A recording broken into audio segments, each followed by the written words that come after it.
Let me ask you something. You're trying to sell your home. A buyer walks through the front door. They see a collection of 47 refrigerator magnets. I get it. You traveled. It was fun.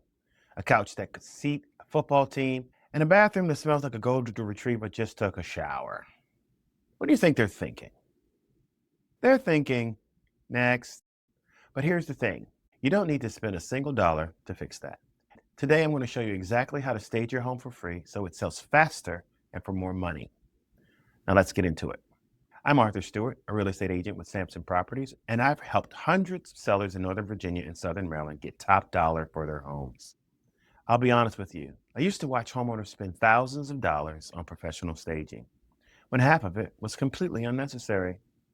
The dirty little secret of real estate, staging doesn't have to cost you a thing. It costs you your time and a little bit of elbow grease. And if you're not willing to do that, well, I hope you like your home, because you might be living there a little longer than you planned. Why staging matters. Let's talk about why staging actually matters. The National Association of Realtors found that staged homes sell up to 88% faster and for up to 20% more than non-staged homes.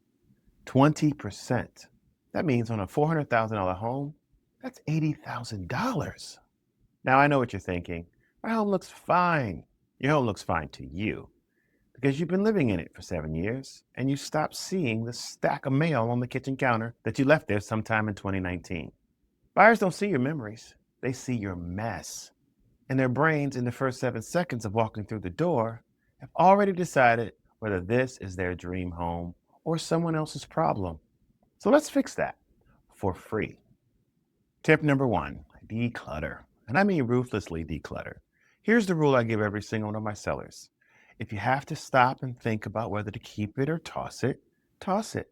Or box it up and put it in the garage, maybe a storage unit, your mother-in-law's basement.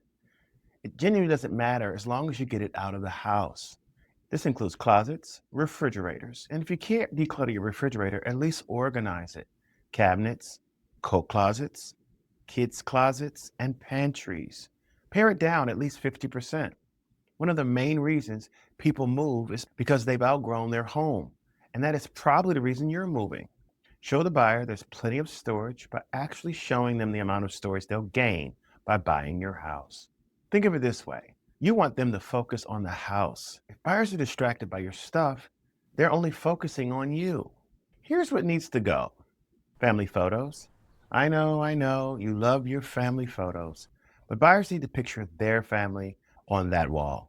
Your vacation photos of 2016 are getting in the way of that.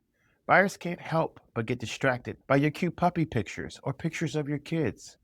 Problem is, when the showing is over and I ask them what they think of the house, they can't remember anything about the house, but they can tell me how cute your puppy is. So get rid of them. You got to think, buyers are looking at several homes in one day.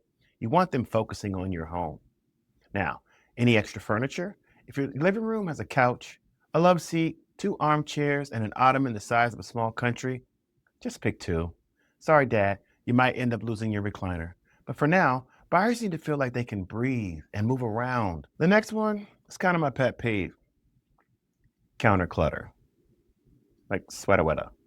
Your kitchen counter should have a minimum of 2 things. Maybe a coffee maker and a bowl of fruit.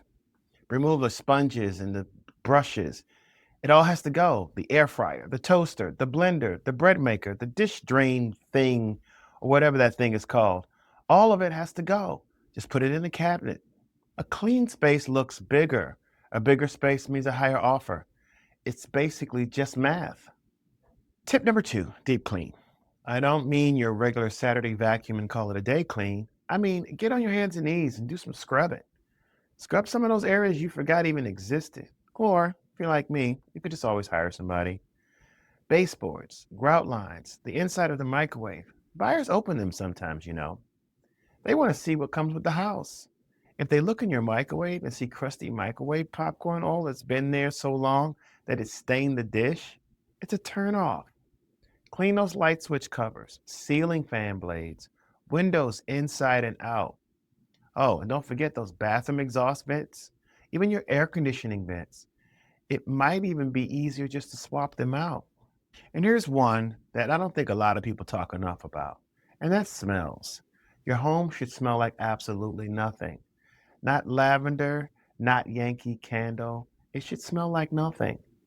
Just clean, fresh air. I've had customers cook food on their deck until their home is sold. Nothing turns off a buyer more than the smell of cooked food they didn't eat. Here's a secret: buy some cinnamon sticks. The cheap ones. You can get them from Amazon or wherever you get them from. It doesn't matter.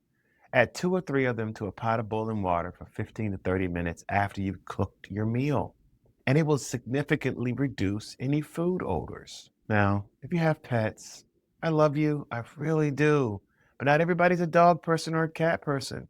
But I have to be honest with you. Other people can smell what you can no longer smell. You've gone nose blind. Deal with it. It's not a bad smell. It's just that I don't want to pay hundreds of thousands of dollars and then have to fumigate. A lot of people don't understand what it takes to care for a pet, and some people don't have pets. So have a friend come over and do a sniff test. If they hesitate before answering, you know you've got some work to do. The goal is to give the buyer the easiest path to loving your home. And these are just a few ways to do that. Tip number 3: rearrange your furniture. It won't cost you a single cent. Most people push all their furniture up against the wall thinking it creates more space. It actually does the opposite. It makes your room feel like a waiting room at the DMV. Nobody wants their home to feel like the DMV. Pull your furniture away from the walls and create conversation areas. That makes the room feel warm, intentional, and this is a magic word buyers always use: move in ready. You're not buying new furniture, you're just playing Tetris with what you already own. And that's free. Tip number 4: light it up. Open every curtain, open every blind, wash your windows so the light can get in, open every window so light can get through, replace all burnt out or dim bulbs with bright daylight bulbs. Light makes spaces feel bigger, cleaner, and more welcoming. It's the difference between cozy and, is this place haunted? Before every showing, every single one, turn on every light in the house, every lamp, every overhead light, every under cabinet light in the kitchen. When buyers walk in, that home should look like the sun lives. You don't want buyers trying to find light switches. Show them how light and bright your home actually is. Tip number 5: curb appeal, because buyers form their first impression before they even step inside your home. Mow the lawn, edge the sidewalk, trim the bushes, pull the weeds, add fresh mulch. A bag of mulch is less than $10, and it makes the entire yard look like it belongs in a magazine. Here's something people often forget: clean your front door. If it's chipped or faded, a can of paint is $50 and 30 minutes of your Saturday. Put a potted plant or a simple wreath by the door. Suddenly, your home looks inviting and intentional. It looks cared for. It looks loved.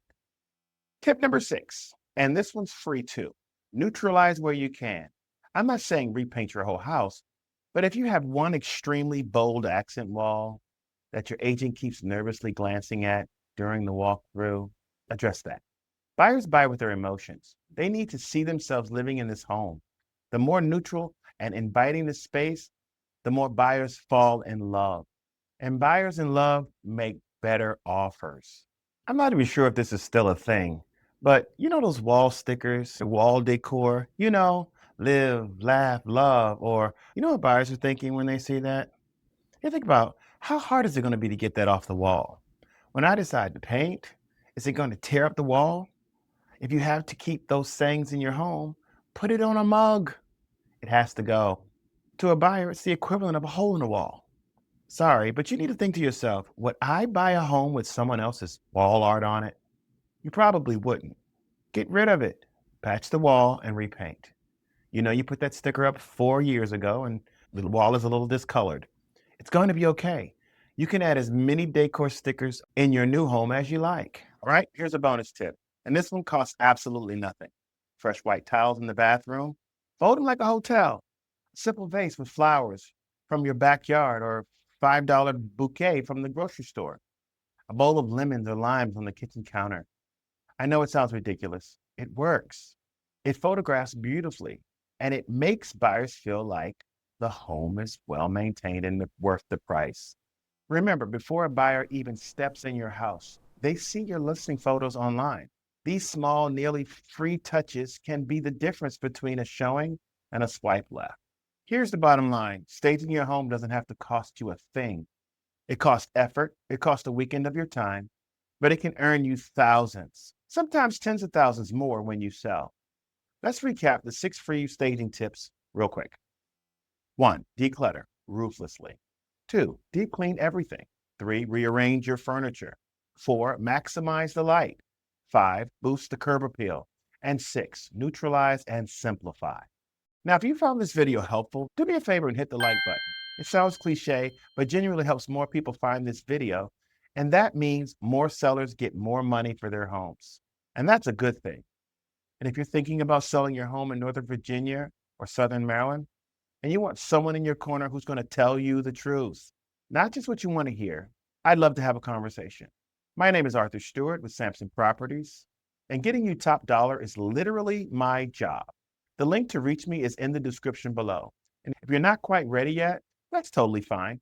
Hit the subscribe button because next week I'm going to show you exactly why some homes sit on the market for months and what to do about it. See you then.